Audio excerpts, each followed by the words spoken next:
একটু চিংড়ি মাছ দিয়ে কচুর শাক রান্না করছি। দেখো এই যে চিংড়ি মাছ আর এই কচুর শাক।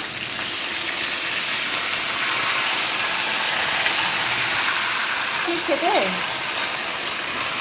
আমি করে নিচ্ছি কাঁকরোল ভাজা, এতগুলো হয়ে গেছে আর এটা বাকি আছে। দেখো দিদি কি সুন্দর বানাচ্ছে।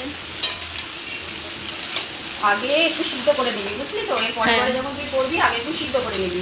আর যখন সিদ্ধ করবি একটুখানি তেঁতুল বা যদি লেবু থাকে একটু লেবুর রস দিয়ে দিবি অল্প করে, দেখবি গলায় লাগবে না। যদি অনেক সময় কুটকুট করে তো সেটা হবে না। আচ্ছা, আমি একটুখানি পরে আবার হলুদ দিয়ে দিচ্ছি পরিমাণ মতন। মানে যদি মনে হয় যে তোমরা প্রথমে দেবে, প্রথমেও দিতে পারো তেলে, আর পরেও দিতে পারো।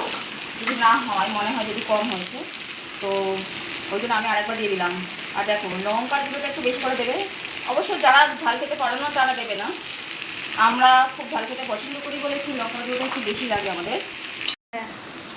আচ্ছা দেখো চিংড়ি মাছ ভাজাটা এবার দিয়ে দিচ্ছি, ঠিক আছে? তোমরা চাইলে কিন্তু ছোলা দিয়েও করতে পারো, তবে চিংড়ি মাছ দিয়ে করলে একটু টেস্ট হয় ভালো। দেখো কি সুন্দর বানিয়েছে দিদি। দিদি কিন্তু এটা খুব টেস্টি বানায়। আর এদিকে আমার কাঁকরোল ভাজাটাও হয়ে গেছে।